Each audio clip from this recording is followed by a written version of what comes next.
श्री रामकृष्ण लीलामृत।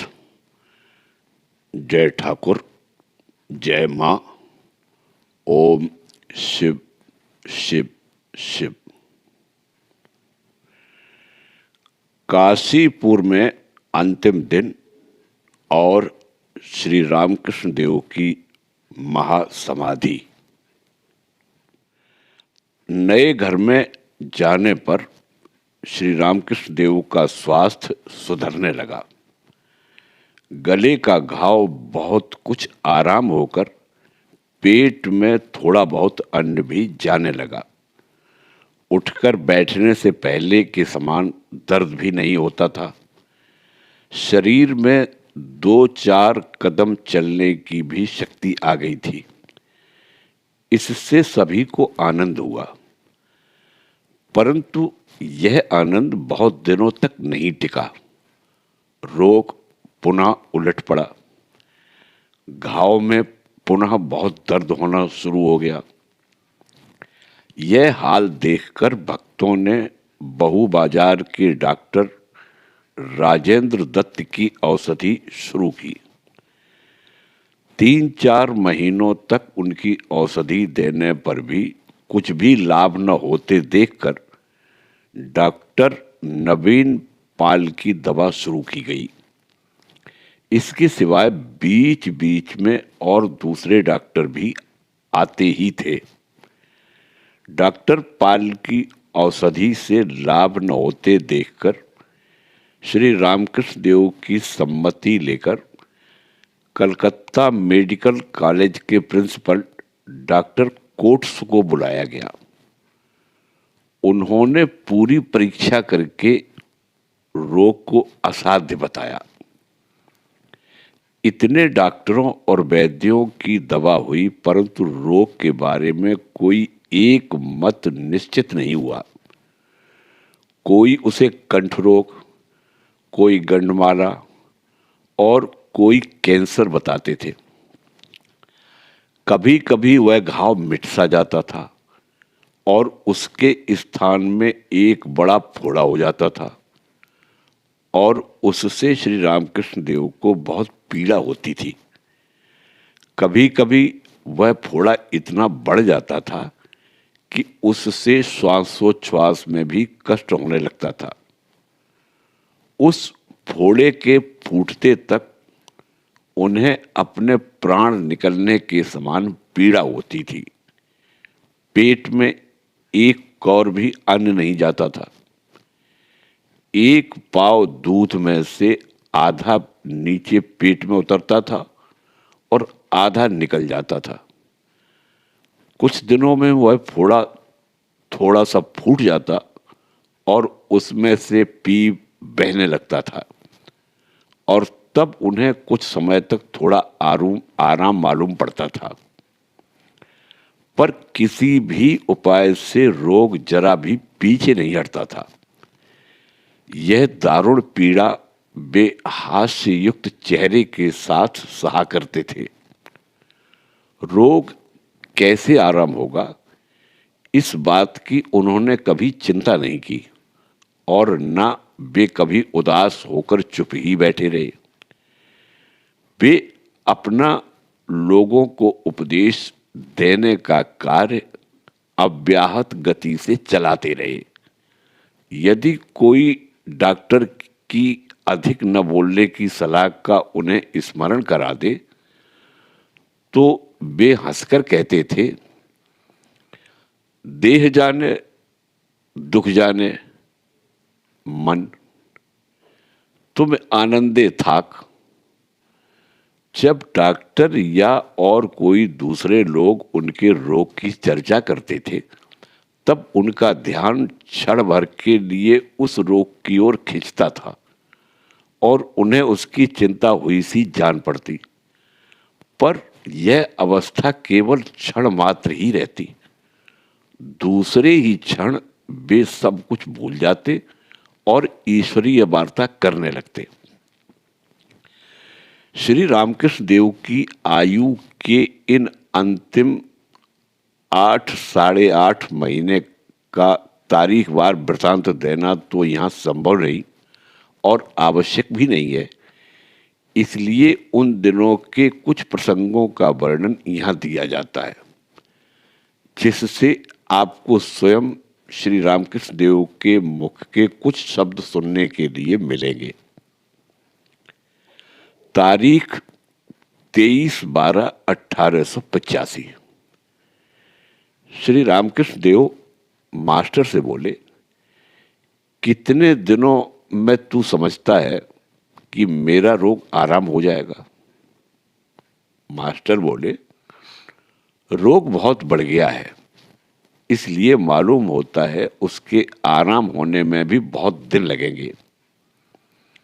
श्री रामकृष्ण देव बोले, फिर भी कितने दिन?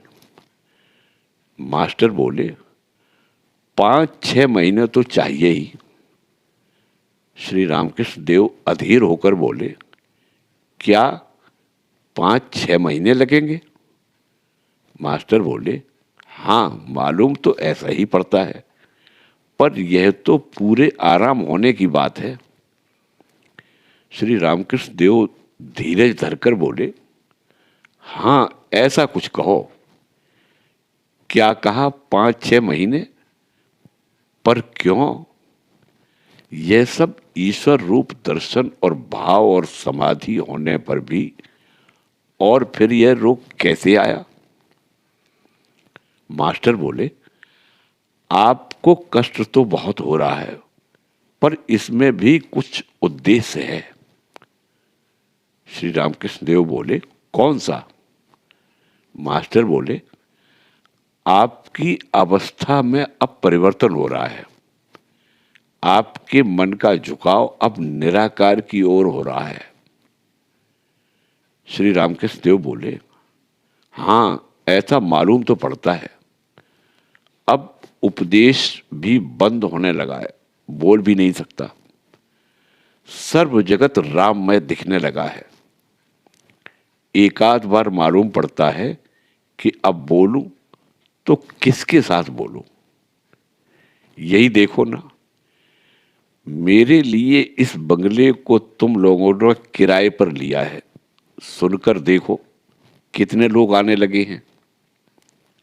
मास्टर बोले, और भी एक उद्देश्य दिखता है। लोक परीक्षा, लोक कल्याण, 5 वर्ष की तपस्या से जो साधन प्रेम भक्ति आदि का लाभ नहीं हो सकता था, सो यहाँ भक्तों को थोड़े ही दिनों में हो गया है। श्री रामकृष्ण देव बोले, हाँ, यह तो सच है। निरंजन से बोले, तुझको कैसा मालूम पड़ता है? निरंजन बोले, इतने दिनों तक तो केवल प्रेम मालूम होता था, पर अब तो वहां से दूसरी ओर जाने की गुंजाइश ही नहीं है। सुनते सुनते श्री रामकृष्ण देव को एकाएक समाधि लग गई। बहुत समय में समाधि उतरने पर वे बोले, ऐसा देखा कि सर्व चराचर साकार की ओर से निराकार की ओर जा रहा है। ऐसा मालूम होता है कि और भी बहुत सा बोलूं, पर बोलते नहीं बनता। मास्टर से बोले, ये निराकार की ओर झुकाव लय होने के लिए ही है ना? मास्टर चकित होकर बोले, हो शायद। श्री रामकृष्ण देव बोले, लोक परीक्षा कहा न तूने? वही ठीक दिखता है। इस बीमारी के कारण ही पता लग रहा है कि अंतरंग भक्त कौन है और बहिरंग भक्त कौन है। घर गृहस्थी छोड़कर जो यहाँ सेवा शुश्रूषा करने आते हैं वे अंतरंग, और जो केवल चेहरा दिखाकर कहिए महाराज क्या हाल है कहकर लौट जाते हैं वे बहिरंग भक्त हैं। तारीख 23/12/1885। आज सवेरे श्री रामकृष्ण देव ने प्रेम रस की लूट मचा रखी है। निरंजन से बोले, तू मेरा बाप है, मुझको अपनी गोदी में बैठने दे। काली पद के वक्षस्थल पर हाथ फेरकर बोले, चैतन्य हो। उसकी ठुड्डी पकड़कर उसको सुहराते हुए बोले, जो मन के भीतर से ईश्वर भक्ति करते हैं उनको यहां आना ही चाहिए। एक भक्त के वक्षस्थल को वे अपने चरण से स्पर्श करते हुए कुछ देर तक बैठे रहे। तब वह आनंद से विभोर होकर अश्रु बहाते बहाते चरण को चापते हुए गदगद होकर बोला, भगवान दया सागर, आपकी कैसी अपार कृपा है। प्रेम की निरी लूट मची थी। कुछ देर में बोले, जा गोपाल को बुलाना। श्री रामकृष्ण देव दक्षिणेश्वर में रहते समय एक दिन अपनी भक्त मंडली से बोले थे, मैं जब जाऊंगा अर्थात देह छोड़ूंगा तब मैं अपने प्रेम के पात्र को फोड़कर जाऊंगा। क्या अब यही समय आ गया? क्योंकि ऊपर वर्णित रीति से प्रेम की लूट इन दिनों में बीच बीच में हुआ करती थी और 8 ही दिनों के बाद जनवरी 1886 में यह अद्भुत घटना हुई कि जिसका विस्तृत वर्णन पहले ही हो चुका है। तारीख 4/1/1886। नरेंद्र आकर बैठा। श्री रामकृष्ण देव उसकी ओर बड़े प्रेम से देख रहे हैं और बीच बीच में हंस रहे हैं। कुछ देर में मणि से बोले, आज नरेंद्र अपने घर से रोता हुआ आया। सभी चुपचाप बैठे। नरेंद्र बोले, कहता हूं आज वहां चला जाऊं। श्री रामकृष्ण देव बोले, कहां?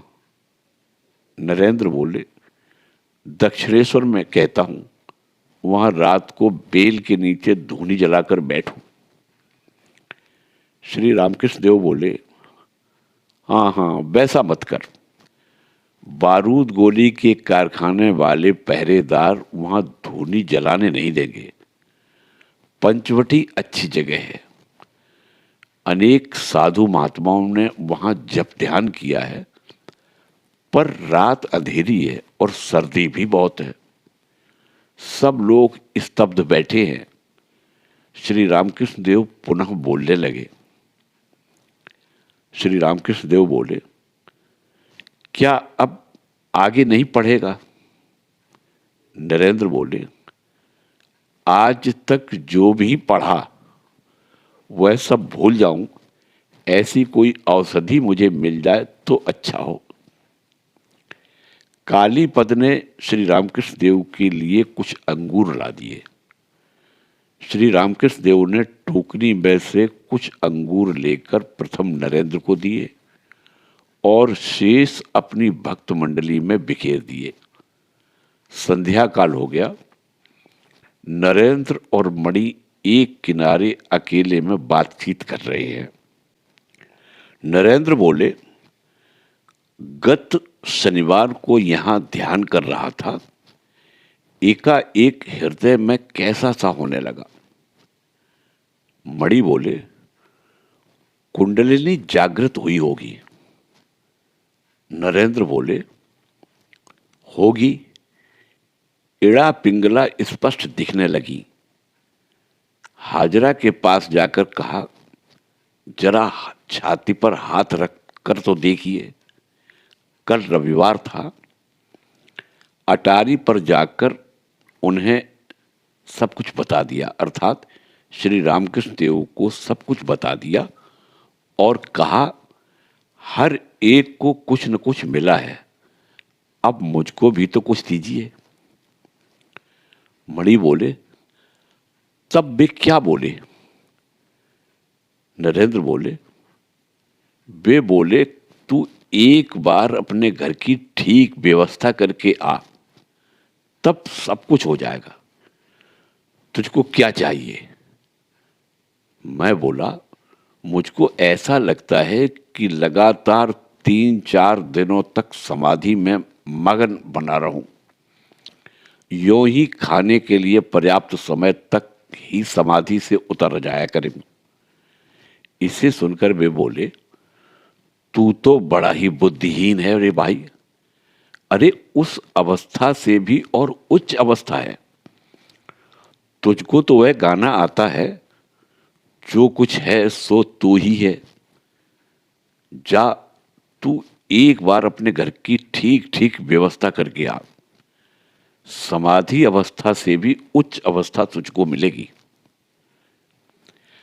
आज सवेरे गया, सब लोग मुझको दोष देने लगे। ऐसा क्या मूर्ख के समान व्यर्थ इधर उधर भटकता है? वकालत की परीक्षा इतने समीप आ गई है, अध्ययन आदि तो दूर रहा, केवल इधर उधर भटक रहे हो। कुछ समय के बाद मैं अपने पढ़ने के कमरे में गया, पुस्तक हाथ में ली, पढ़ने में डर लगने लगा, छाती धड़ धड़ धड़कने लगी, रो पड़ा। आज के समान ऐसा कभी न रोया होऊंगा। एकाएक क्या मालूम पड़ा, कौन जाने, वैसे ही पुस्तक को फेंक दिया और इधर दौड़ पड़ा। रास्ते में लोग देख रहे हैं, जूता कहाँ गिर गया पता नहीं, रास्ते में क्या है उस ओर ध्यान नहीं है। एक बार यहां आ तो पहुंचा। कुछ समय चुप बैठकर नरेंद्र पुनः बोलने लगा। नरेंद्र बोले, विवेक चूड़ामणि का श्लोक याद आ जाने पर मन अधिक ही व्याकुल उठा।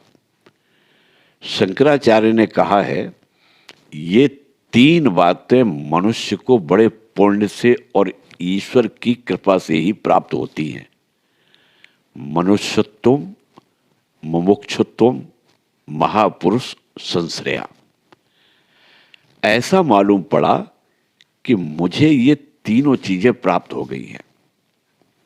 मनुष्य जन्म मिला है, बड़े पुण्य से मुक्ति की इच्छा प्राप्त हुई है, और ईश्वर कृपा से इनके समान महापुरुष का आश्रय भी मिला है। तब फिर रास्ता किस बात का देखना है? इसे सुनकर मणि का हृदय भर आया। नरेंद्र पुनः बोलने लगा। नरेंद्र बोले, अब संसार की ओर मन नहीं लगता है, और संसार में रहने वाले मनुष्य भी अच्छे नहीं लगते। कुछ देर ठहरकर नरेंद्र बोले, आप लोग बड़े भाग्यवान हो, आपको शांति लाभ हो चुका है, पर मेरे प्राणों की तो व्याकुलता बढ़ती ही जा रही है। रात को 9 बजे श्री रामकृष्ण देव के पास निरंजन और शशि बैठे हैं। मणि जाकर देखता है तो श्री रामकृष्ण देव को नींद लगी है। थोड़े समय में वे जागकर नरेंद्र की ही बात करने लगे। श्री रामकृष्ण देव बोले, नरेंद्र की अवस्था सचमुच ही बड़ी आश्चर्यजनक है। कैसा चमत्कार है! यही नरेंद्र पहले साकार को नहीं मानता था, पर देखो तो उसी को आज कैसी व्याकुलता हो रही है। ईश्वर दर्शन के लिए जब प्राण ऐसे व्याकुल हो उठे, तब समझ लो अब ईश्वर के दर्शन होने में कोई देरी नहीं है। नरेंद्र आज रात को दक्षिणेश्वर चला गया, साथ में 2-1 भक्त थे। तारीख 14/3/1886। आज फाल्गुन शुक्ल नवमी है, आधी रात का समय है। आज श्री रामकृष्ण देव की तबीयत बहुत ही खराब हो गई। उज्जवल चांदनी छिटक रही है, जिससे बंगले के चारों ओर का बगीचा मानो आनंदमय हो गया है, पर भक्त मंडली के हृदय में आनंद नहीं है। श्री रामकृष्ण देव अटारी पर बिस्तर में छटपटाते हुए पड़े हैं। उनके शरीर की ओर देखा नहीं जाता, केवल अस्थि चर्म ही शेष रह गया है। नींद नाम को भी नहीं आती। पास में बेचारे एक दो भक्त हताश हुए बैठे हैं। करें क्या? अपने गुरुदेव के लिए वे अपने प्राण भी दे देंगे, पर उनके कष्ट कैसे कम किए जा सकते हैं? क्षण भर उनकी आंख लगी सी मालूम पड़ती थी, पर तुरंत ही पुनः नींद उचट जाती थी। यही क्रम जारी था। मास्टर पास ही बैठे थे। श्री रामकृष्ण देव ने उन्हें और नजदीक आने के लिए इशारा किया। उनसे बोला नहीं जा सकता था। हरे हरे, कैसा कष्ट है। श्री रामकृष्ण देव अत्यंत क्षीण और अस्पष्ट स्वर में कहने लगे, तुम सब लोग रोते हुए बैठोगे, इसलिए मैं यह भोग भोग रहा हूं। पर तुम यदि कहो कि इतने क्लेश होते हैं तो अब बस कीजिए, तो अभी ही देह त्याग दूंगा। ये शब्द कान में पड़ते ही भक्त मंडली का हृदय शतधा विदीर्ण हो गया। जो उनके माता पिता हैं, उनके इहलोक और परलोक के सर्वस्व हैं, उनके पालनकर्ता परमेश्वर है, उन्हीं के मुंह से ये कर्ण कठोर शब्द बाहर निकल रहे हैं। उन लोगों को वह रात काल रात्रि के समान मालूम होने लगी। श्री रामकृष्ण देव की प्रकृति बहुत ही अस्वस्थ होने लगी। क्या किया जाए? डॉक्टरों को बुलवा भेजा। गिरीश चंद्र उतनी रात को डॉक्टर उपेंद्र और डॉक्टर नवगोपाल को अपने साथ लेते आए। बिस्तर के आसपास सब लोग इकट्ठे हो गए। श्री रामकृष्ण देव को कुछ अच्छा लग रहा है। वे धीरे धीरे कहते हैं, देह को क्लेश तो होने ही वाला है। साफ दिख रहा है कि यह पंचभूतों की देह है। गिरीश की ओर रुक करके बोले। वे कहते हैं, ईश्वर के अनेक रूप दिख रहे हैं, उन्हीं में यह रूप यानी अर्थात मेरी देह ये भी दिख रहा है। काल रात्रि किसी तरह बीत गई। सवेरे के 7-8 बजे होंगे। भक्त मंडली चुपचाप बैठी हुई है। श्री रामकृष्ण देव के कल रात के कष्ट को स्मरण करते हुए किसी के मुंह से एक शब्द नहीं निकलता है। मास्टर की ओर देखकर श्री रामकृष्ण देव कहते हैं, मुझको अब क्या दिखता है बताऊं? वही सब कुछ हो गया है। संपूर्ण जगत उसी में व्याप्त है। बलि बलि काटने की छुरी और वह मारने वाला, यह सब वही बना हुआ है। क्या इसका अर्थ ऐसा है कि श्री रामकृष्ण देव जीवों के कल्याण के लिए अपने शरीर का बलिदान दे रहे हैं? बोलते बोलते उन्हें भावावस्था प्राप्त हो गई। आहा आहा, कहते कहते वे समाधि मग्न हो गए। कुछ समय में समाधि उतरने पर वे कहते हैं, अब मुझको कुछ भी कष्ट नहीं हो रहा है। अब मैं बिल्कुल पहले के समान हो गया हूं। इस सुख दुखातीत अवस्था को देखकर भक्तगण चकित हो गए।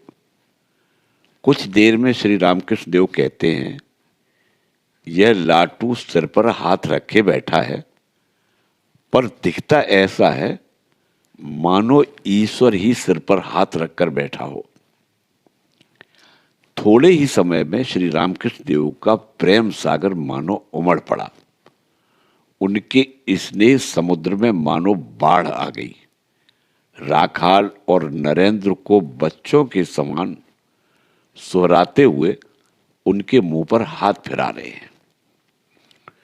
थोड़ी देर में मास्टर की ओर देखकर कहते हैं, और कुछ दिन शरीर रहता तो बहुतों का कल्याण होता, पर अब वह नहीं रहेगा। भक्त मंडली बिल्कुल चित्र के समान बैठी हुई है।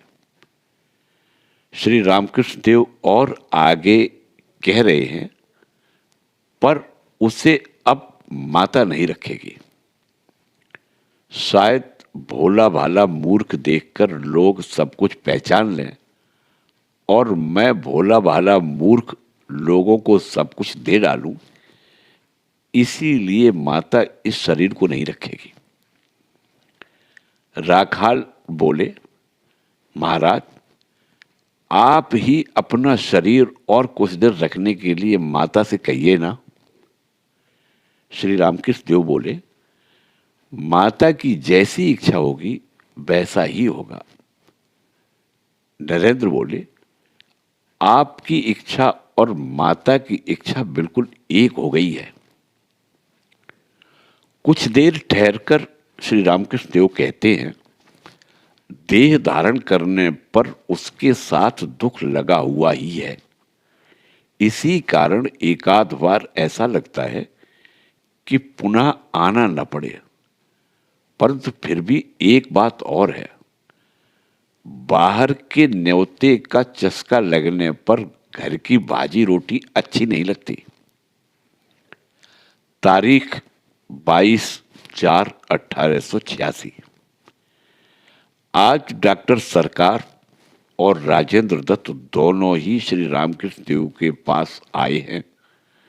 शरीर की जांच कर लेने के बाद ऐसी बात निकल पड़ी कि श्री रामकृष्ण देव के लिए होने वाला सारा खर्च उनके भक्त चला रहे हैं। श्री रामकृष्ण देव बोले, क्यों रे, बहुत खर्च हो रहा है। डॉक्टर सरकार बोले, पर उसके लिए आप क्यों दुखी होते हैं? ये लोग खर्च चलाने के लिए तैयार हैं। कुछ हंसकर बोले, अब बताइए भला, कंचन चाहिए कि नहीं? श्री रामकृष्ण देव हंसते हुए नरेंद्र से कहते हैं, तू बता भला उनको। नरेंद्र ने कुछ उत्तर नहीं दिया। डॉक्टर पुनः कहने लगे, डॉक्टर सरकार बोले, इसीलिए तो कहता हूं, कंचन का त्याग करने से काम नहीं चल सकता। डॉक्टर राजेंद्र बोले, मैंने सुना है कि इनकी पत्नी इनके पथ्य पानी का प्रबंध करती हैं। डॉक्टर सरकार बोले, देखिए भला, और इसीलिए कामिनी भी चाहिए।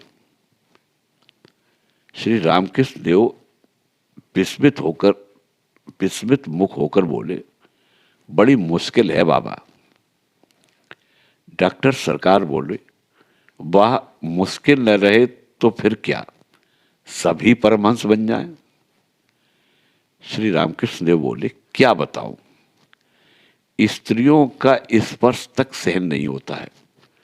स्पर्श हो जाने पर बिच्छू के डंक मारने के समान पीड़ा होती है। डॉक्टर सरकार बोले, आप कहते हैं उस पर मुझे विश्वास है, पर यह तो बताइए, कामिनी के बिना कैसे चल सकता है? श्री रामकृष्ण देव बोले, पैसे के स्पर्श मात्र से हाथ टेढ़ा मेढ़ा हो जाता है, श्वासोच्छ्वास बंद हो जाता है। पैसे का उपयोग कोई ईश्वर सेवा में करे तो उसमें दोष नहीं है, और स्त्री जगदम्बा का ही एक स्वरूप है। ऐसा जानकर संसार यात्रा की जाए तब उसमें फंस जाने का डर नहीं रहता। स्त्री कौन सी वस्तु है, यह बात ईश्वर दर्शन हुए बिना समझ में नहीं आती। काशीपुर में श्री रामकृष्ण देव कुल मिलाकर 8 दिन रहे। उत्तरोत्तर उनका रोग बढ़ता ही गया। डॉक्टर आ चुके, वैद्य देख गए, हकीम हो चुके, मंत्र तंत्र टोटका टोना सब कुछ हो गया, पर किसी से कोई लाभ नहीं हुआ। उनको आराम करने के उद्देश्य से उनकी भक्त मंडली में से बहुतों ने व्रत, नियम आदि प्रारंभ किए, परंतु उसका भी कोई उपयोग नहीं हुआ। कुछ दिनों तक घाव में से पीप बहने के बाद वह बंद होकर रक्त बहना शुरू हो गया। एकाध दिन तो इतना रक्त बहता था कि ऐसा डर लगने लगता था कि क्या अब रक्त बहना बंद ही नहीं होगा। रक्त बहते समय उन्हें प्राणांत पीड़ा होती थी। एक दिन इसी प्रकार रक्तस्राव होते समय वे रामचंद्र दत्त के गले में लिपटकर बोले, इतना रक्तस्राव हो रहा है पर तो भी प्राण नहीं निकलता। उनकी वह दारुण पीड़ा देखी भी नहीं जाती थी, परंतु उस समय के निकल जाने के बाद वे अपना सब कष्ट भूल जाते थे और तुरंत ईश्वर संबंधी बातें करने लगते थे। इन दिनों श्री रामकृष्ण देव की सेवा के लिए राखाल, योगेन, शची, नरेंद्र, बाबूराम, लाटू, शरत, गोपाल आदि बाल भक्त सदैव उपस्थित रहा करते थे। गृहस्थ भक्तों में से मास्टर, राम, गिरीश आदि लोग सदा आते जाते रहते थे। माता जी तो थी ही, परंतु इन सब में से शशि ने गुरु सेवा की हद कर दी। उसका ध्यान सब बातों की ओर रहता था। श्री रामकृष्ण देव को किस समय क्या चाहिए, उन्हें कब क्या देना आदि सब बातों पर उसका ध्यान लगातार रहा करता था। वह रात दिन श्री रामकृष्ण देव के पास बैठा रहता था। उसको भूख, प्यास, नींद से कोई मतलब नहीं था। वह रात दिन कुछ नहीं गिनता था। उसको बस इतना ही मालूम था, मैं भला तो मेरी सेवा भली, मैं भला और मेरी सेवा भली। तीसरी कोई बात वह जानता ही नहीं था। उसके अन्य गुरु बंधुओं में से कई ध्यान, धारणा, जप, तप, व्रत आदि करते थे, परंतु शशि के लिए कुछ भी नहीं था। उसके लिए तो जप, तप, साधन सब कुछ गुरु सेवा ही थी।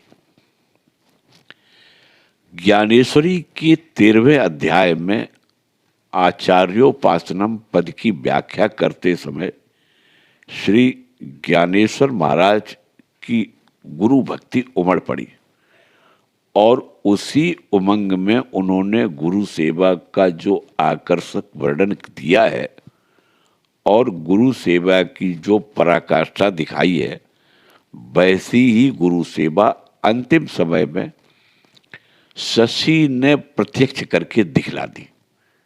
धन्य हो शशि, तुम्हारी गुरु भक्ति की तुलना नहीं की जा सकती। जो उसकी उस अद्भुत गुरु सेवा को देखते थे वे चकित हो जाते थे।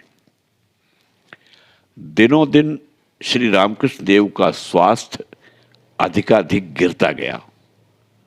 उनको मालूम ही हो गया था कि अब उनकी देह बहुत दिन तक नहीं रहेगी और इसी कारण उन्होंने अंतिम व्यवस्था करना भी शुरू कर दिया था। हाल हाल में वे 2-3 बार कह चुके थे, जहाज में 2 भाग पानी भरा हुआ है और एक भाग के शीघ्र ही भरने पर वह समुद्र में डूब जाएगा। प्रतिदिन किसी न किसी समय सबको बाहर जाने के लिए कहकर वे नरेंद्र को पास बुला लेते थे और उसको नाना प्रकार के उपदेश देते थे। उसको निर्विकल्प समाधि सुख की प्राप्ति अभी हाल ही में हुई थी और वह जान चुका था कि मेरे जीवन का ध्येय क्या है और मुझे अपनी जिंदगी में क्या काम करना है। उस समय उसको श्री रामकृष्ण देव ने बतलाया था, तुझको अब माता ने सब कुछ दिखा दिया है, अब उस सब अनुभव को तेरे हृदय में बंद करके उसकी कुंजी माता ने मेरे हाथ में दे दी है। अब इसके आगे तुझको मेरा काम करना है। उस काम को पूरा किए बिना तू यहां से जा नहीं सकता। वे अब नरेंद्र को अपना काम समझा रहे थे। नरेंद्र के साथ उनका ऐसा कौन सा परामर्श हो रहा है, इसकी एक दो के सिवाय और औरों को कुछ भी कल्पना न रहने के कारण श्री रामकृष्ण देव अब महाप्रयाण की तैयारी कर रहे हैं। यह बात जानने के लिए कोई उपाय नहीं था। एक दिन उनकी प्रकृति अत्यंत अस्वस्थ हो जाने के कारण अंतकाल समीप आया हुआ जानकर भक्त मंडली व्याकुल हो गई। एक जन तो यह बोलता भी गया, महाराज अब हम किसके मुंह की ओर निहारें। यह सुनकर श्री रामकृष्ण देव को दुख हुआ और वे अत्यंत क्षीण स्वर में बोले, नरेंद्र तुम लोगों को सिखाएगा। इस बात को सुनकर नरेंद्र सोचने लगा, यह जवाबदारी मेरी शक्ति के बाहर है, और बोला, महाराज यह काम मुझसे नहीं बन सकेगा। तत्काल ही श्री रामकृष्ण देव उसकी ओर क्षण भर देखकर बोले, तू क्या कहता है, तेरी हड्डियां तक यह काम करेंगी। और भी किसी दूसरे दिन सब लोगों को बाहर जाने के लिए कहकर श्री रामकृष्ण देव ने नरेंद्र को अपने कमरे में बुलाकर उसे ध्यानस्थ होकर बैठने के लिए कहा। नरेंद्र ध्यानस्थ हो गया और शीघ्र ही उसका बाह्य जगत का ज्ञान लुप्त हो गया। कुछ समय में ध्यान विसर्जन करके वह देखता है तो श्री रामकृष्ण देव भी पास ही बैठे हैं और उनके नेत्रों से अश्रुधारा बह रही है। श्री रामकृष्ण देव उसकी ओर देखकर बोले, नरेंद्र मेरे पास जो कुछ था न था वह सब तुझको देकर अब मैं सच्चा फकीर बन गया हूं। धर्म प्रचार में तुझको यह शक्ति उपयोगी होगी। श्री रामकृष्ण देव ने अपनी सब सिद्धियों का दान कर दिया। यह देखकर नरेंद्र की आंखों में पानी आ गया। इस तरह जुलाई सन 1886 का महीना खत्म हुआ। उनकी उत्तरोत्तर क्षीण होती हुई प्रकृति की ओर देखकर सबको मालूम हो चुका कि अब अंतकाल समीप आ गया है। भक्त लोग बारंबार कहते कि महाराज आपके ही मन के लिए बिना रोग अच्छा नहीं होगा। इस पर वे हंसकर कहते, शरीर कागज की एक थैली है और बस अब उसमें एक छेद हुआ दिखाई देता है। ऐसी बात की कहीं चिंता की जाती है। और इन सब बातों को वो दिल लगी में ले जाते थे। अगस्त महीने की 13 या 14 तारीख को श्री रामकृष्ण देव का रोग बहुत ही बढ़ गया। बिस्तर के आसपास लोग स्तब्ध बैठे थे। उनका क्लेश किसी से देखा नहीं जाता था। नरेंद्र उनके बिल्कुल समीप बैठा था। एक क्षण भर एक ही झड़के लिए उनके मन में विचार आया कि राम और कृष्ण हुआ था वही अब राम कृष्ण होकर आया है। इस प्रकार ये बारंबार कहा तो करते हैं, पर इनके इन कष्टों को देखकर मन में संशय हुए बिना नहीं रहता है। इस समय यदि ये पुनः वैसा ही कहकर दिखलावेंगे तो मैं सत्य मानूंगा।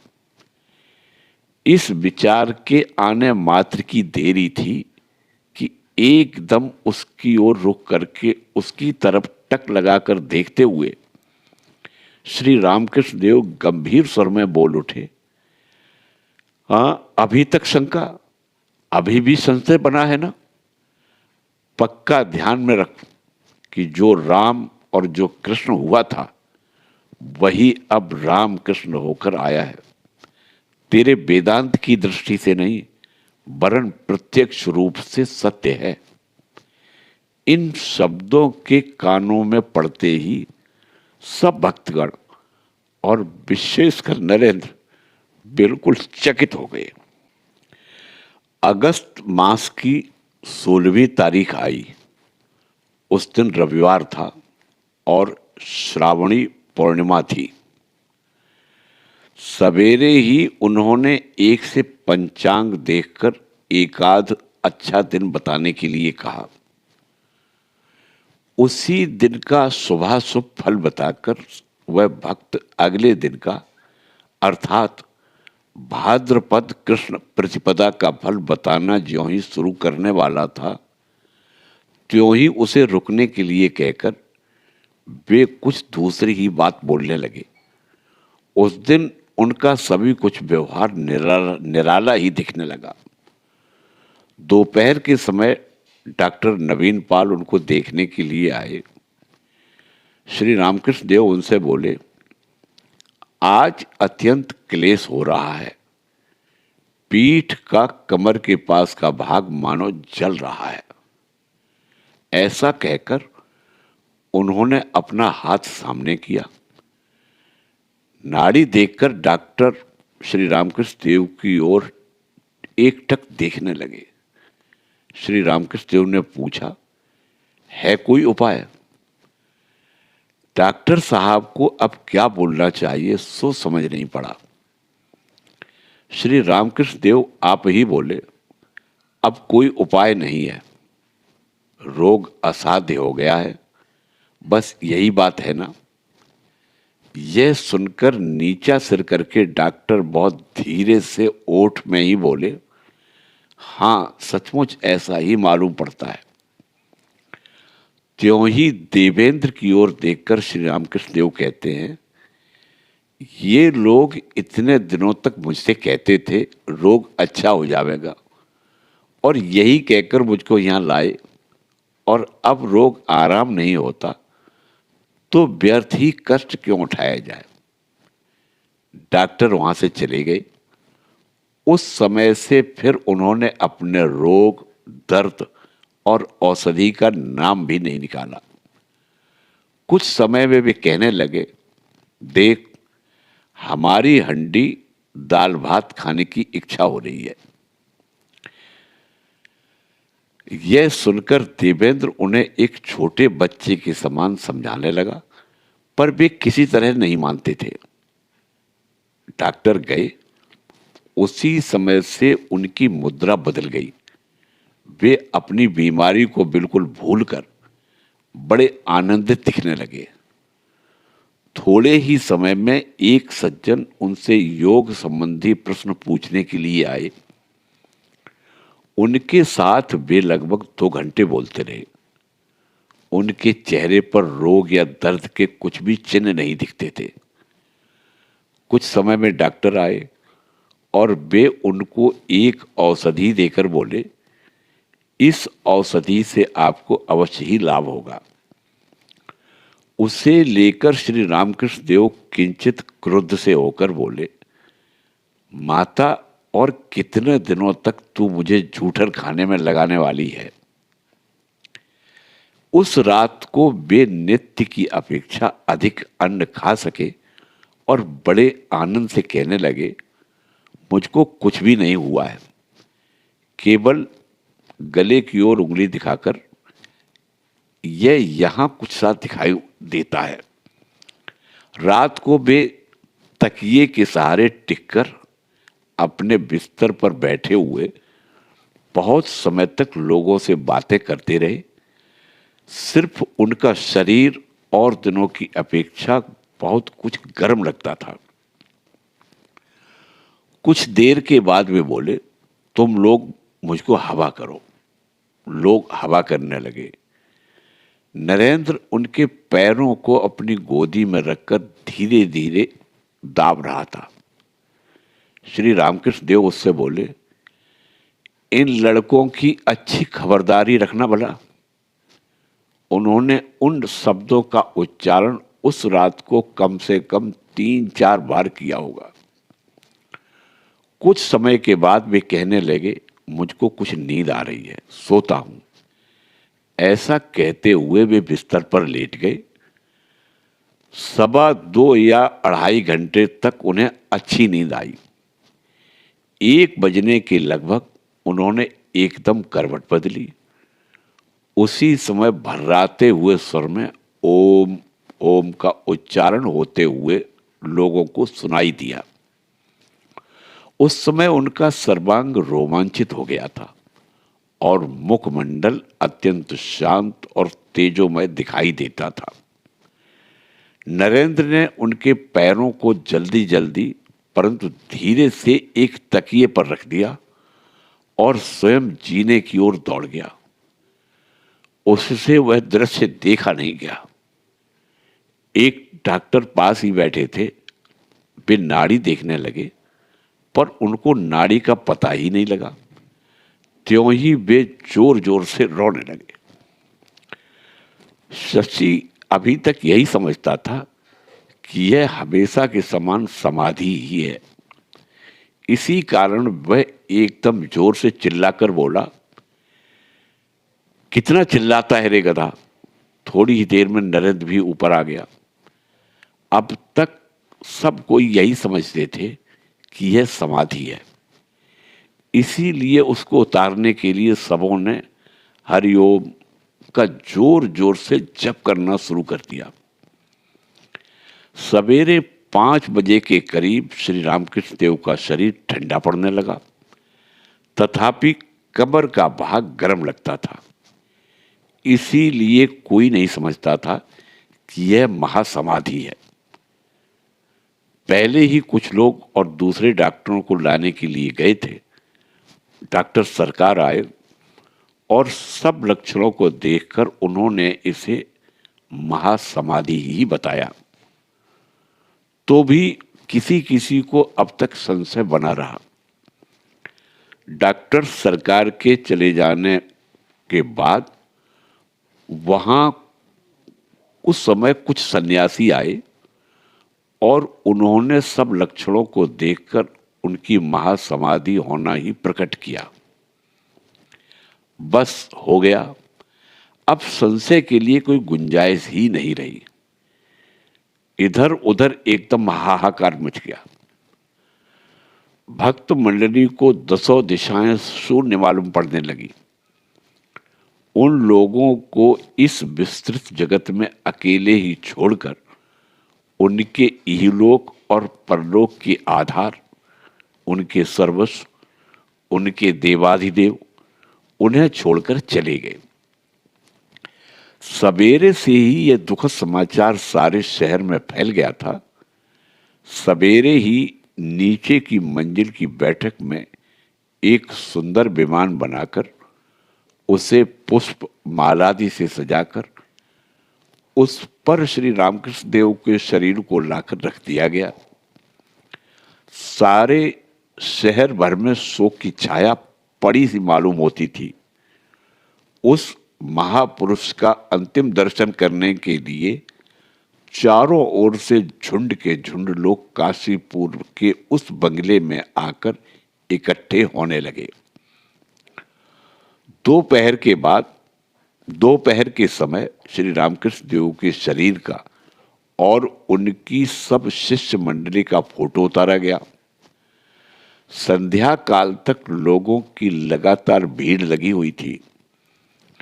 संध्या समय लगभग 6 बजे श्री रामकृष्ण देव के पार्थिव शरीर का अग्नि संस्कार करने के लिए आखिरी जुलूस रवाना हुआ। साथ में भजन मंडलियां थी। चारों दिशाओं में हरि नाम की गर्जना और श्री रामकृष्ण देव के जय जयकार का घोष हो रहा था। शीघ्र ही ये लोग काशीपुर के घाट पर जा पहुंचे। वहां कुछ समय तक भजन आदि होने के बाद चंदन और तुलसी काष्ठ की चिता पर श्री रामकृष्ण देव का शरीर स्थापित किया गया और थोड़ी ही देर में अग्नि ने अपना काम समाप्त कर दिया।